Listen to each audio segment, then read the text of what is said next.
Puji Tuhan, saya diberi kekuatan Tuhan. Selama ini saya mendapatkan sesuatu dari Tuhan selama puasa Daniel. Saya mengalami kebebasan yang sangat luar biasa. Dan saya melihat kemuliaan Tuhan begitu luar biasa. Itu aja saya saksikan. Amin. Dalam pujian penyembahan tadi, Tuhan ingatkan supaya kita menguatkan hati kita, menguatkan iman kita. Boleh saja guncangan-guncangan besar akan terjadi di depan, tetapi sekali lagi Tuhan katakan, kalau aku sudah mengalahkan maut, aku sudah bangkit, dan ikuti aku, ikuti teladanku. Itu saja, terima kasih, Tuhan memberkati Bapak Ibu. Hamba berjanji untuk tidak mencuri kemuliaan-Mu, biarlah semua ini hormat kemuliaan bagimu. Hamba minta anugerah yang daripada Engkau bergerak melalui kuasa Roh-Mu untuk menerjemahkan dengan baik apa yang menjadi pesan-Mu buat kami di hari kemerdekaan yang Kau berikan buat kami melalui kematian-Mu dan kebangkitan-Mu. Terima kasih pada pagi hari ini, biarlah menara doa segala bangsa, gereja doa segala bangsa ini menjadi berkat bagi bangsa dan juga bangsa-bangsa lain. Tuhan, terima kasih firman-Mu yang menguatkan kami, menghidupkan kami, memerdekakan kami, menyembuhkan kami, membangkitkan setiap kami, mendidik dan mengajar kami untuk kami lebih mengasihi Engkau di atas segala-galanya. Terima kasih pada pagi hari ini untuk urapan-Mu. Di dalam nama Tuhan Yesus kami berdoa. Haleluya. Amin. Baik, puji Tuhan, selamat Paskah buat kita semua. Dan teristimewa saya mengucapkan terima kasih dengan sekian kali saya dipercayakan untuk bersama-sama ibadah di Menara Doa Segala Bangsa ini. Saya bersyukur satu anugerah buat kita semua. Terima kasih buat Pak Pendeta Yeskel dan juga buat tim di dalam Menara Doa ini. Saya berharap kita bisa sama-sama untuk berdoa buat bangsa kita dan berdoa juga buat daerah saya khususnya. Ya, saya akan memberitahukan kepada kita menurut BMKG beberapa bulan yang lalu itu adalah di NTT ada lempengan yang pecah dan itu posisinya tepat di Maumere. Tapi tindakan iman kita mendeklarasikan beberapa bulan yang lalu dan kita doa keliling buat kota kita. Nah, terima kasih untuk doanya dan saya berharap kita berdoa terus untuk daerah kami supaya kita tetap melihat kemurahan Tuhan. Saya percaya Tuhan tidak akan merancangkan sesuatu yang jahat dalam kota sebelum Dia memberitahukan kepada hamba-hambanya yang ada dalam kota itu. Dan kita akan gagalkan semua rancangan jahat daripada iblis sampai kota diselamatkan. Amin, saudaraku. Amen. Baik, puji Tuhan. Saya memberi tema yang berhubungan sebenarnya juga dengan Paskah hari ini. Saya memberi tema The Lighting the King's Sword.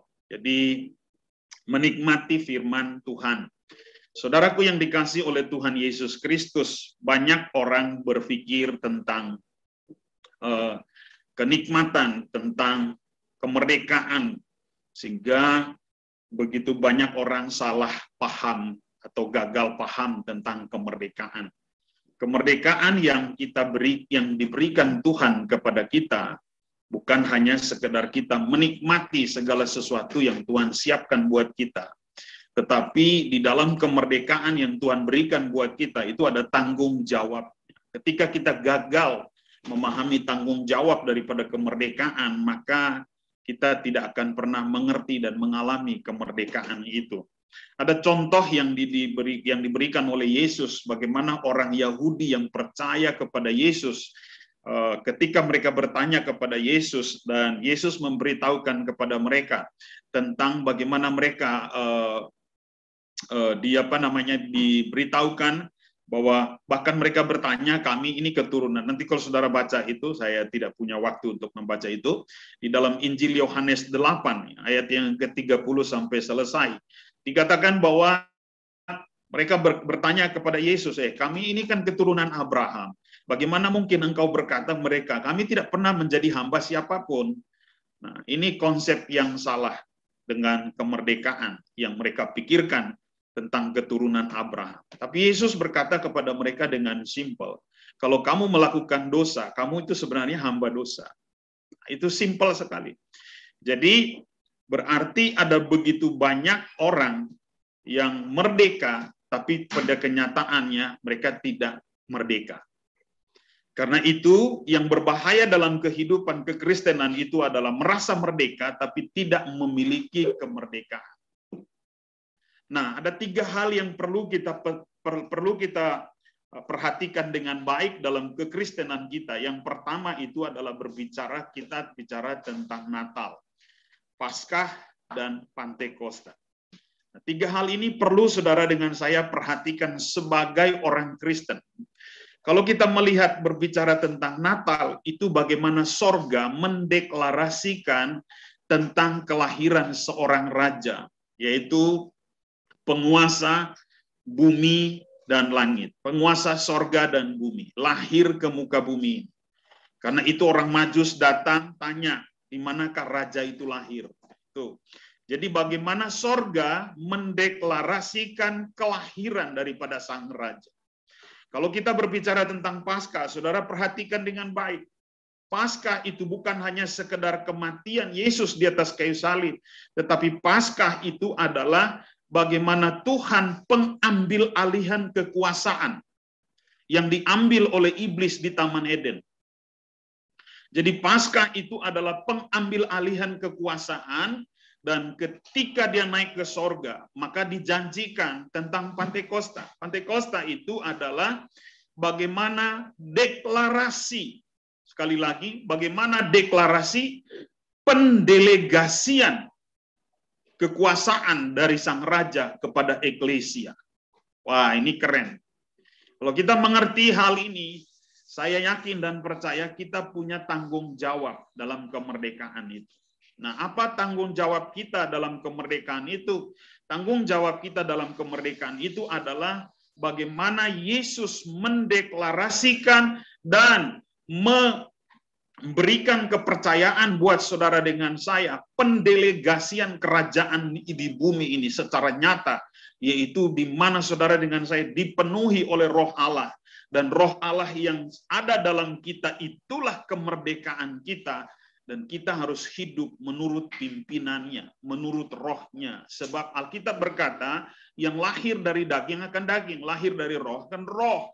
Nah, kita ini adalah manusia roh, manusia yang dihidupi oleh roh.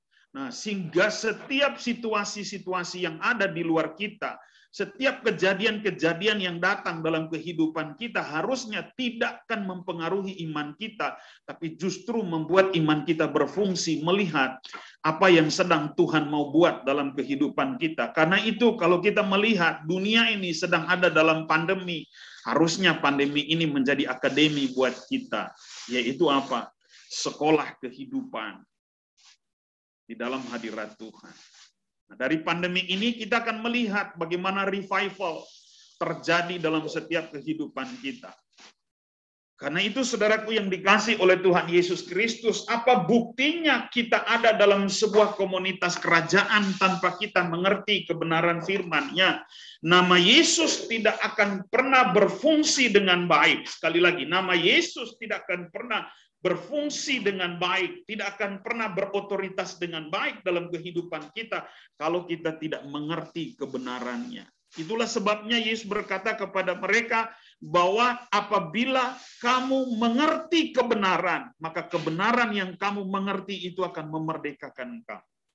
Yesus Kristus mendeklarasikan kemerdekaan buat saudara dengan saya. Karena itu kita punya tanggung jawab. Tanggung jawab kita adalah apa? Tanggung jawab kita adalah melakukan kehendak Tuhan di muka bumi ini. Dari mana kita tahu melakukan kehendak Tuhan? Yaitu dari perkataannya. Banyak orang suka dengan penglihatan. Saya tidak berkata bahwa saudara tidak boleh suka dengan penglihatan. Banyak orang menikmati penglihatan, banyak orang suka dengan nubuatan, makanya mereka selalu menanti tentang nubuatan, selalu menanti tentang urapan, selalu menanti tentang tumpangan tangan, tapi mereka tidak pernah berfungsi dengan baik, karena mereka tidak pernah mengerti dengan baik apa kebenarannya. Kebenarannya adalah roh Allah di dalam kita. Urapan sudah di dalam kita, kemuliaan sudah di dalam kita. Kita yang harus memanifestasikan apa yang sudah diberikan buat kita. Karena itu gereja tidak akan pernah berkembang. Gereja tidak akan pernah menjadi berkat bagi satu kota kalau mereka tidak akan pernah memahami apa yang sedang Tuhan taruh dalam kehidupan mereka. Nubuatan tanpa kebenaran firman itu berbahaya. Penglihatan tanpa karakter kebenaran itu juga berbahaya. Karena itu kita harus kembali kepada kebenaran firman-Nya. Ada satu jemaat yang sangat menjadi teladan di dalam Alkitab. Bagaimana jemaat ini teruji dalam kehidupan mereka sehari-hari. Ketika mereka dianiaya, mereka tetap percaya Tuhan. Ketika mereka dihambat, mereka tetap percaya Tuhan. Ketika mereka dihimpit, mereka tetap menjadi teladan. Ini keren sekali. Dan jemaat ini adalah jemaat yang paling singkat dirintis, jemaat yang paling singkat dilayani, tetapi pertanyaannya begini, kira-kira apa yang menjadi teladan buat mereka? Apa yang membuat mereka tahan dalam penderitaan? Apa yang membuat mereka bersuka cita dalam setiap penganiayaan? Berbicara tentang hal ini tidak akan semua orang bisa menerimanya. Tapi kalau berbicara tentang berkat, semua orang sangat suka menerimanya. Ingat baik-baik, berkat itu hanya akibat. Berkat itu hanya sekedar apa, saudaraku? Berkat itu hanya sekedar bonus.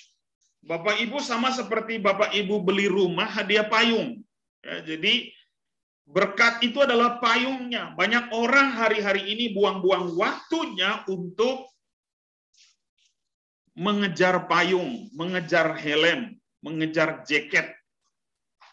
Tapi mereka tidak mengejar yang sebenarnya. PowerPoint saya sudah itu sebenarnya. Bisa dikasih sama ini kemarin. Bisa diinikan? Bisa ditampilkan?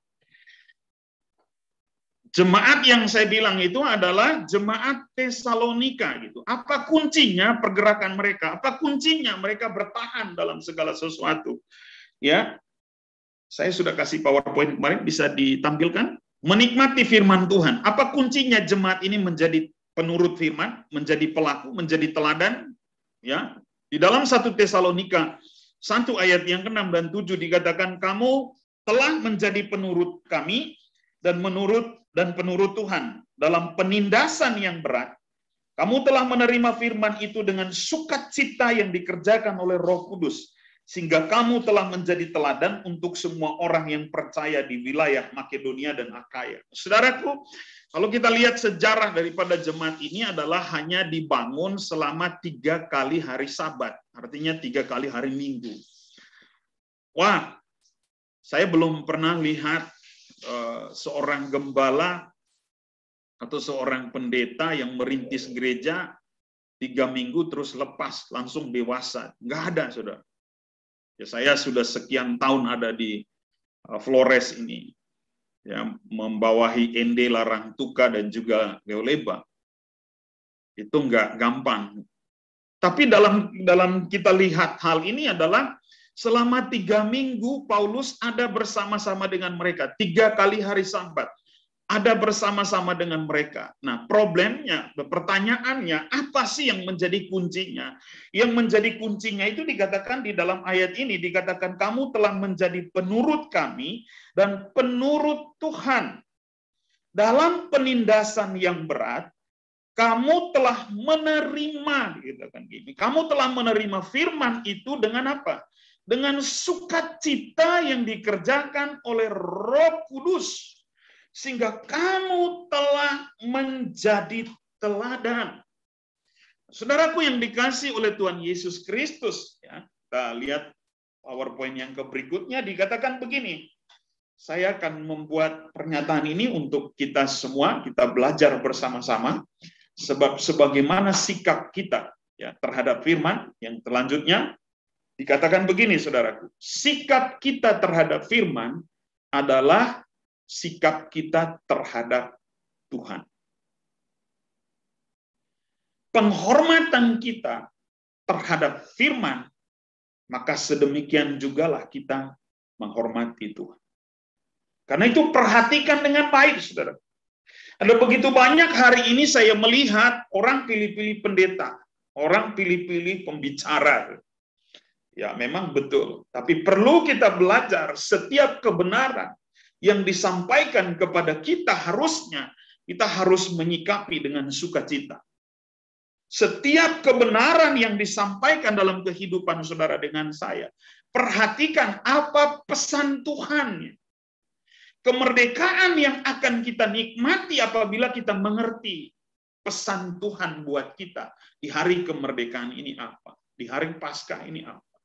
Sebab ada begitu banyak orang merayakan Paskah hanya sekedar liturgi dan agamawi, kebiasaan, tapi mereka tidak pernah mengalami Kristus di setiap momen-momen kehidupan mereka.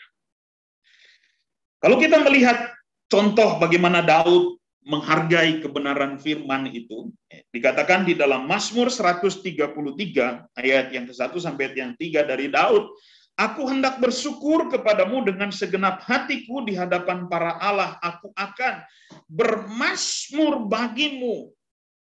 Aku hendak sujud ke arah bait-Mu yang kudus dan memuji namamu oleh karena kasih-Mu dan oleh karena setia-Mu. Sebab Kau buat namamu dan janjimu melebihi segala sesuatu.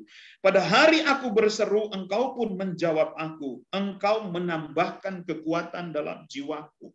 Di dalam Mazmur 119 ayat yang 83, saya tambahkan itu di situ katakan, untuk selama-lamanya, ya Tuhan, firman-Mu tetap teguh di sorga. Nah, saudaraku yang dikasih oleh Tuhan Yesus, ayat yang kedua berkata bahwa aku hendak sujud ke bait-Mu yang kudus dan memuji namamu oleh karena kasih-Mu dan oleh karena setia-Mu. Sebab Kau buat namamu, sekali lagi, Kau buat namamu dan janji-Mu melebihi segala-galanya. Kalau di terjemahan lain dikatakan begini, Engkau buat firman-Mu lebih di atas segala-galanya. Wah, ini luar biasa. Makanya dikatakan tadi bahwa firman-Mu tetap teguh di sorga. Jadi kembali kita kepada hal itu. Saudara tidak akan pernah bisa mengasihi Raja Tuhan tanpa kita mengasihi perkataannya. Mencintai perkataannya. Karena itu bukti kasih kita kepada Raja. Bukti kemerdekaan kita kita nikmati. Maka kita melakukan kehendak Tuhan dalam kehidupan kita, dimanapun kita berada. Nah, bukti kita cinta kepada pasangan kita, itu tentunya kita cinta dengan perkataannya.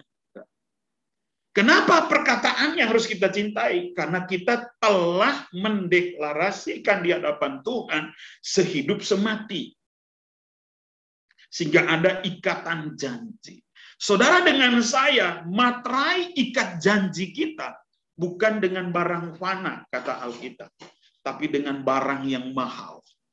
Karena saking mahalnya darah itu, saudara, dengan saya tidak akan pernah bisa bayar dengan apapun kekayaan kita. Karena itu kita tidak akan pernah membandingkan berkat yang Tuhan berikan dengan apa yang Tuhan buat kemerdekaan saudara dengan saya. Yaitu membeli kita dengan darahnya. Seberapapun harta kita persembahkan, itu tidak akan pernah dibanding dengan apa yang Tuhan berikan. Karena itu, harta kita yang sebenarnya itu adalah pengorbanan Yesus di atas kayu salib. Waktu kita mengerti tentang pengorbanan Yesus di atas kayu salib, maka kita akan mengerti apa yang menjadi perintahnya, apa yang menjadi perkataannya, apa yang menjadi kehendaknya, itulah yang akan kita deklarasikan. Dan deklarasi kita tadi adalah semua perkataan Tuhan. Karena setiap perkataan yang dideklarasikan, yang menjadi backup, yang menjadi pembela perkataan itu adalah Kristus sendiri, saudara. Perhatikan itu baik-baik. Karena itu doa kita tidak akan pernah berkuasa tanpa kita mengerti kebenaran firman di dalam. Bapak Ibu yang saya kasihi, di dalam Alkitab kita lihat selanjutnya, apakah firman, apa yang firman kerjakan atas alam semesta ini. Perhatikan dengan baik-baik. Apa yang firman kerjakan atas alam semesta ini. Alkitab berkata begini di dalam Ibrani 11 ayat yang ketiga, karena iman kita mengerti. Ingat itu baik-baik. Iman itu timbul dari mana? Iman itu timbul dari perkataan. Perkataan apa? Perkataan firman. Nah, firman iman itu adalah firman yang dikatakan. Karena itu perhatikan, saudara, perkatakan apa tentang satu kota. Perkatakan apa tentang keluargamu, perkataan apa tentang dirimu. Setiap perkataan-perkataan yang kita keluarkan, setiap ucapan-ucapan yang kita keluarkan adalah menciptakan sesuatu yang terjadi, baik orang yang akan kita katakan maupun pribadi kita. Kristus itu adalah Kristus yang memegang perkataan. Kristus itu adalah Kristus yang memegang perjanjian. Karena itu Alkitab berkata begini di dalam lagu kuno, ya, lagu-lagu zaman dulu. Biar bumi akan berlalu, bulan bintang tak bercahaya lagi, tapi perkataanmu, biar bumi berlalu, biar langit berlalu, tidak akan pernah bercahaya lagi matahari dan bulan, tapi perkataanmu. Perkataan, perhatikan itu baik-baik, firmanmu. Karena itu saudaraku, dengar baik-baik, kekristenan kita tanpa merenungkan, tanpa membaca, merenungkan, memperkatakan, melakukan firman, itu sama dengan kita orang yang sedang ada di gua yang bertapa mencari kuasa.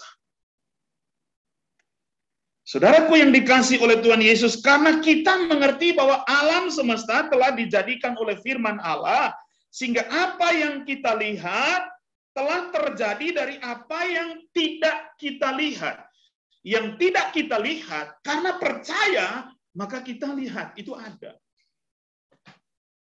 Nah, apa yang dikerjakan oleh firman? Yang dikerjakan oleh firman itu adalah alam semesta ini, loh saudaraku, dijadikan oleh perkataannya.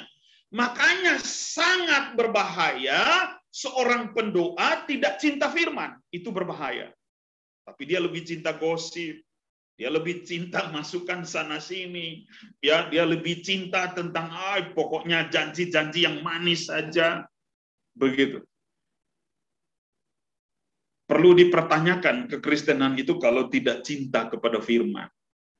Yesus berkata ketika dia di atas kayu salib, yang aku suka cuma satu, menyelesaikan apa yang Bapa berikan kepada saya. Wah, ini keren. Menyelesaikan, itulah sebabnya keluar kata totelestai.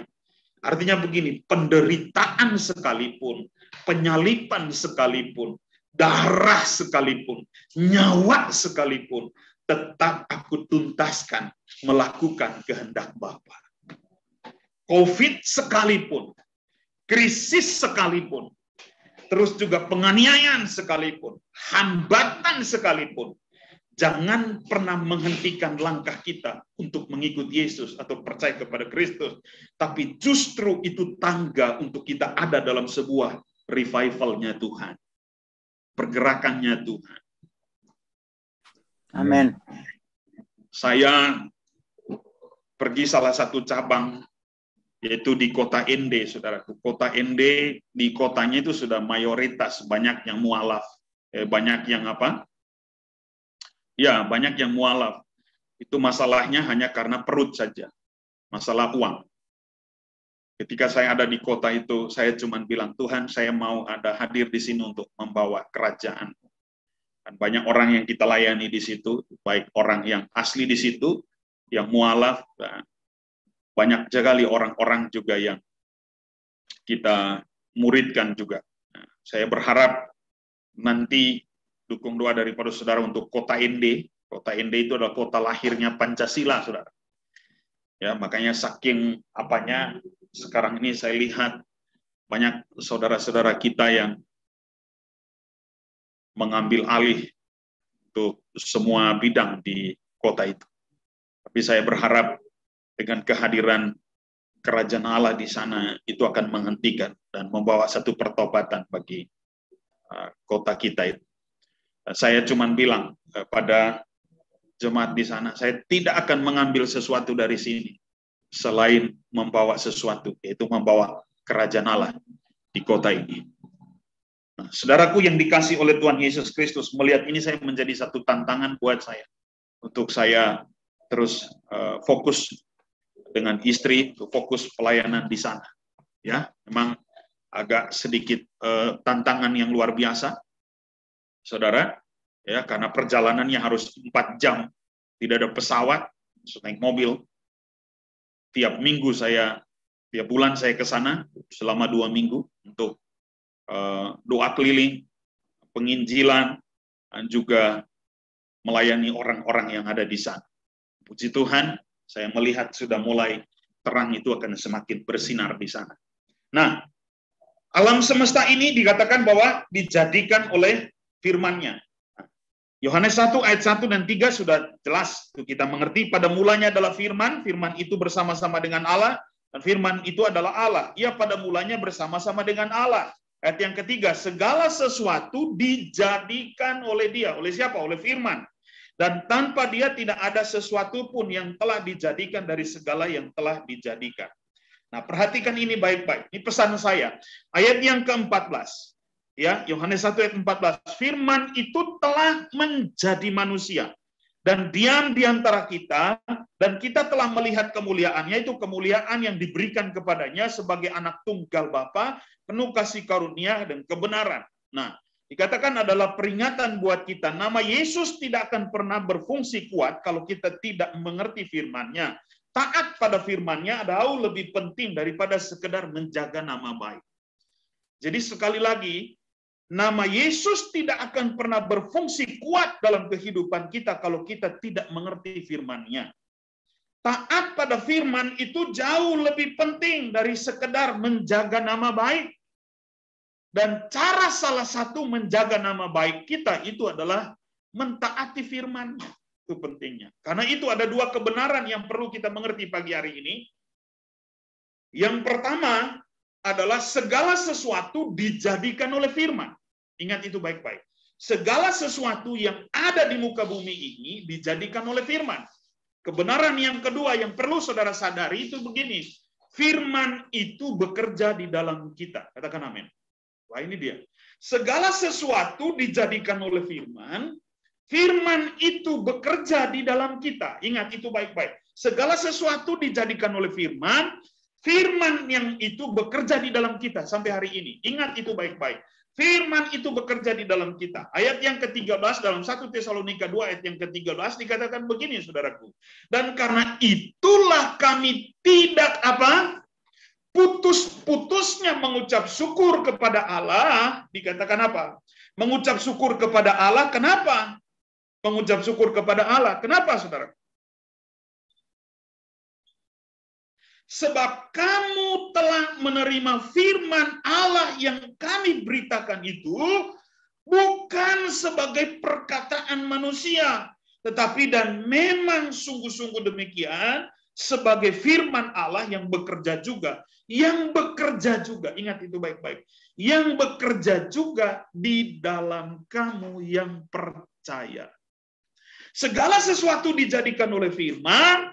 Firman itu bekerja di dalam kita. Karena itu menerima setiap perkataan. Paulus bersuka cita karena mereka menerima perkataan firman itu bukan sebagai perkataan manusia, tapi perkataan yang sedang bekerja di dalam kehidupan mereka. Wah, ini luar biasa.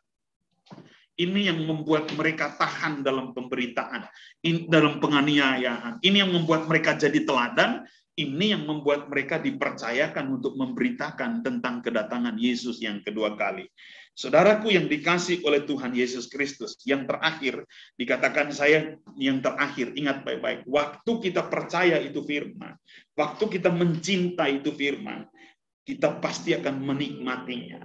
Di dalam Yesaya 55 ayat yang ke-11 dikatakan begini, sering kita mendeklarasikan ini bukan? Demikianlah firmanku yang keluar dari mulutku, ia tidak akan kembali kepadaku dengan sia-sia, tetapi ia akan melaksanakan apa yang kukehendaki dan akan berhasil dalam apa yang kusuruhkan kepadamu. Aku melihat, dikatakan ayat yang ke-6, ini luar biasa. Wah, ini luar biasa. Saudara, saya berharap saudara menangkap ini. Aku melihat batas-batas kesempurnaan, tapi perintahmu luas sekali. Artinya begini, saudaraku. Kemampuan manusia kita itu terbatas untuk melakukan segala sesuatu. Tapi ketika kita melakukan firman-Nya, ingat itu baik-baik, kita di bawahnya keluar dari keterbatasan manusia itu. Wah, ini luar biasa. Waktu kita terbatas, ingat itu baik-baik.